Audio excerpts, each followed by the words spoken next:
Yeah. So, I grew up in the 80s, and Barbie in the 80s used to have really big breasts. So that was that, that's how we were imprinted. And then there was Baywatch and Pamela Anderson. And that was for us when we were like young girls, that was like the ideal body, the ideal female body. And I remember when I was around like 10 years old, taking the bus, a public bus to school. And there was a woman, an adult woman getting on the bus, and she was very flat. And I remember I was so young, but I looked at her and I felt sorry for her. I really thought, oh my God, this poor woman, she's not very attractive. And after breastfeeding my first child, and I was in my early 20s, I had no boobs left, really, just skin, saggy skin.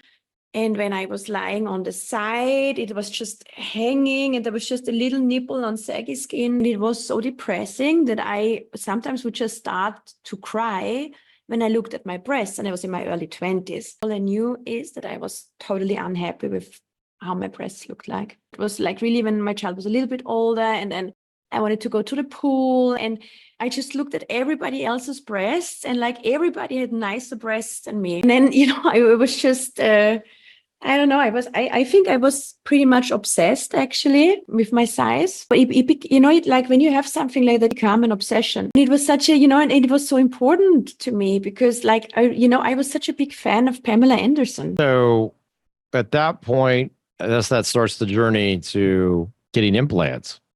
But then, like the obsession didn't go away. So it is like, this is a lot of it is, I don't want to say like just mental, but I was still obsessed because, I had a little bit bigger breasts. So at least I could buy a bra, I had a little bit of cleavage. So, but, I was still I still was not as pretty as Pamela Anderson, for example, as some other women, so. And when I woke up right after the surgery, I was in so much pain. I felt so uncomfortable. It felt so weird and so strange. And I was not happy. And it was so weird to have these hard balls on your chest. I do believe that they started right away, but, subtle, slowly, a little bit. But I felt, looking back, I felt very stressed all the time afterwards. Yeah. So I had no idea that it has anything to do with the breast. So what I had, was sleeping problems, heart racing. After that, I was, I felt like I never recovered.